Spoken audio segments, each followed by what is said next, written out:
ঘূর্ণিঝড় রিমালের তাণ্ডব এখনো থামেনি। উপকূলীয় অঞ্চলে লন্ডভন্ড করে রিমাল নিম্নচাপে পরিণত হলেও এখনো প্রভাব রয়ে গেছে। উপকূলীয় অঞ্চলের অনেক ঘরবাড়ি গাছপালা দুমড়ে মুচড়ে দিয়েছে রিমাল। তবে বাংলার বুকে আঘাত হানা ভয়াবহ ঘূর্ণিঝড়গুলো এখনো মানুষকে আটকে তোলে।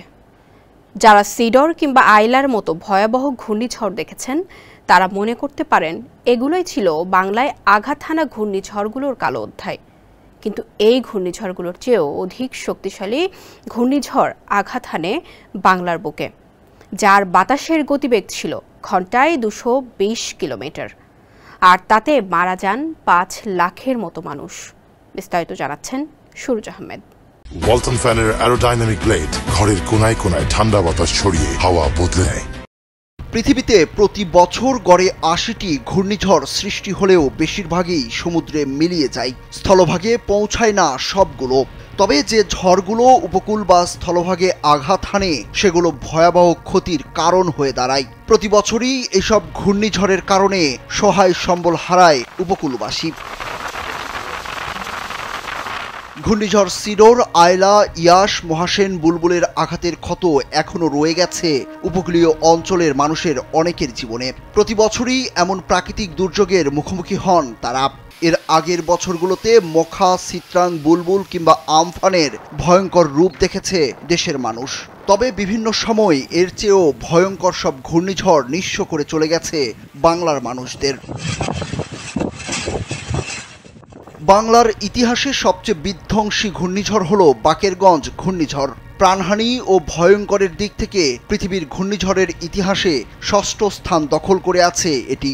1876 সালের 31 অক্টোবর বাকেরগঞ্জের উপকূলের উপর দিয়ে বয়ে যায় এই প্রলয়ঙ্কারী ঘূর্ণিঝড়টি। এটি দ্য গ্রেট বাকেরগঞ্জ 1876 নামেও পরিচিত। এই ভয়ঙ্কর ঘূর্ণিঝড়টি যখন লন্ডভন্ড করে বাংলার জমিন তখন চলছিল ব্রিটিশ শাসনামল। 1876 সালের 31 অক্টোবর মেঘনার মোহনা, চট্টগ্রাম, বরিশাল ও নোয়াখালী উপকূলে তীব্র ঝড়ো জলোচ্ছ্বাস ও প্লাবন সংঘটিত হয়। বাতাসের তীব্রতা ছিল ঘন্টায় 220 কিলোমিটার, আর সমুদ্রের পানি স্বাভাবিকের চেয়ে প্রায় 20 ফুট ওপর দিয়ে প্রবাহিত হয়। ঝড়ে আক্রান্ত ছাড়াও ঝড় পরবর্তী বিভিন্ন অসুখ ও অনাহারে মানুষ মৃত্যুবরণ করে।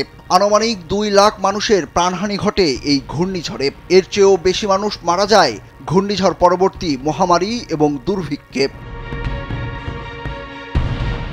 তবে ঘূর্ণিঝড় বাকেরগঞ্জ ছাড়াও বাংলাদেশ তথা বিশ্বের সবচেয়ে ভয়াবহ ঘূর্ণিঝড়টি হয়েছিল 1970 সালের নভেম্বরের 11 তারিখে। শক্তিশালী ক্রান্তীয় এই ঘূর্ণিঝড়টির নাম ছিল সুপার সাইক্লোন ভোলা। ঘূর্ণিঝড় ভোলা এখন পর্যন্ত পৃথিবীর ইতিহাসের সবচেয়ে ভয়ঙ্কর ঘূর্ণিঝড়। সে বছর সেটি ছিল ভারত মহাসাগরে ওঠা 6ষ্ঠ ও সবচেয়ে ভয়াল ঘূর্ণিঝড়। সিম্পসন স্কেলে ক্যাটাগরি 3 মাত্রার ঘূর্ণিঝড় ছিল ভোলা। এটি ছিল সর্বকালের ভয়ঙ্করতম প্রাকৃতিক দুর্যোগ। 1976 সালের চীনের তাংশাং ভূমিকম্প বা 2004 সালের সুনামির চেয়েও বেশি ক্ষয়ক্ষতি হয়েছিল ভোলার দাপটে।